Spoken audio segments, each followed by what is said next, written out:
ஆண்டவருக்கு பயந்து பிள்ளைகள். Praise the Lord.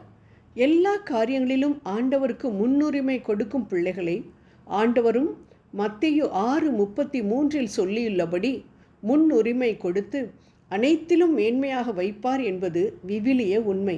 ஆண்டவரா? அவர் யார்? வயதான காலத்தில் அவரை தேடிக்கொள்ளலாம், இப்பொழுது தேவையில்லை என்று சொல்லக்கூடிய பிள்ளைகளைத்தான் நாம் பார்க்க வேண்டிய சூழ்நிலையில் இருக்கின்றோம். அவர்கள் ஒரு நாளும் நிரந்தர வெற்றியை பெற முடியாது. விவிலியத்தை அவர்கள் வாலிப வயதில் சுமந்து கொண்டு சென்றார்கள் என்றால் விவிலியமானது அவர்களை வயதான காலத்தில் சுமந்து செல்லும் என்ற இறை வார்த்தைகளுக்கு ஏற்ப வாழ்நாள் முழுவதும் நெருங்கிய தோழனாக விவிலியம் உதவி செய்யும் என்பதை அவர்கள் மறக்கக்கூடாது. இறை வார்த்தையை அன்பு செய்யும் பிள்ளைகள் எப்பொழுதும் உயர்ந்தே காணப்படுவார்கள் என்பதை எண்ணி அவர்கள் தன் படிப்பிற்கும் தொழிலிற்கும் முக்கியத்துவம் கொடுப்பதை காட்டிலும் இறை வார்த்தைக்கு முக்கியத்துவம் கொடுக்க வேண்டும். ஒவ்வொரு முறையும் படிக்க அமரும் முன் யாக்கோபு 1:5 இறை வார்த்தைகளை படித்துவிட்டு அமரும் பொழுது எவ்வளவு கடினமான பாடங்களையும் மிக அருமையாக தூய ஆவியானவர் சொல்லிக் கொடுப்பார் என்பதை நாம் மறுக்க முடியாது. நீதிமொழிகள் புத்தகம் 31 அதிகாரங்களை கொண்டது. ஒரு நாளைக்கு ஒரு அதிகாரம் என்று படிக்கும் இளைஞர்கள் பலர் மிக உயர்ந்த நிலையில் வாழ்க்கையில் காணப்படுவதை நான் பார்த்திருக்கிறேன். கல்லூரியில் என்னிடம் படித்த இறை பக்தி கொண்ட மாணவி ஒருத்தி சிறு வயதிலேயே IAS தேர்வில் வெற்றி பெற்று கலெக்டராகி சிறந்த கலெக்டர் என அநேக விருதுகளை வாங்கியதை பார்த்த பொழுது நம் ஆண்டவர் தம்மை விரும்பும் வாலிப பிள்ளைகளை மேல் எவ்வளவு அன்பாக இருக்கிறார் என்பதையும் அவர்களை எவ்வளவு நன்மைகளினால் நிரப்புகிறார் என்பதையும் அறிந்து கொள்ள முடிந்தது. பெற்றோரை மதித்து நடக்க வேண்டும் என எபேசியர் 6:1-3 வரைக்கும் புனித பவுல் கூறுகின்றார். பிள்ளைகளே, உங்கள் பெற்றோருக்கு கீழ்ப்படியுங்கள்.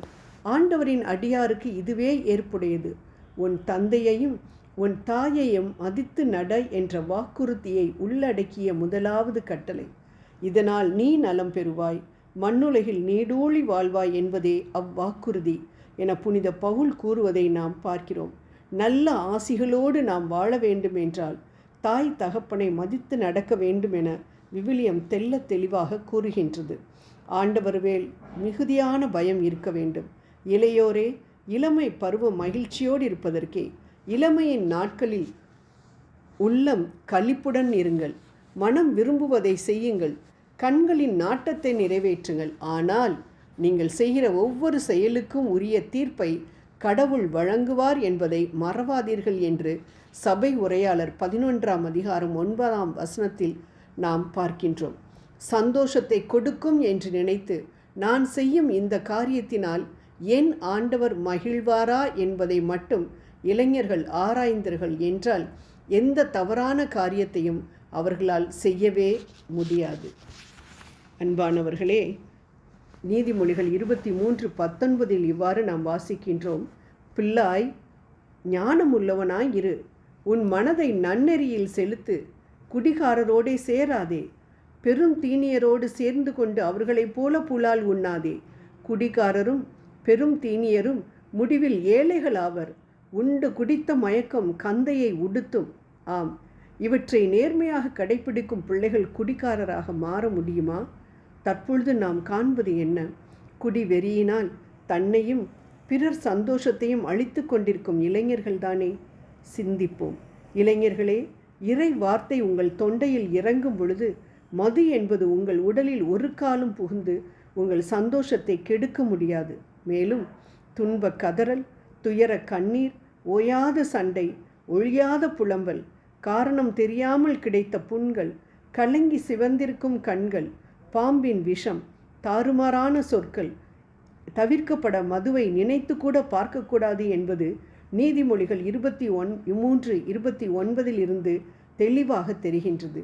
ஆகவே பிள்ளைகளே, பலமுறை கண்டிக்கப்பட்டும் நீங்கள் பிடிவாதம் உள்ளவராகவே இருந்தால் ஒரு நாள் திடீரென அழிவீர்கள், மீண்டும் தலை தூக்க மாட்டீர்கள் என சாலமோன் நீதிமொழிகள் 29:1 கூறுவதை பார்க்கின்றோம்.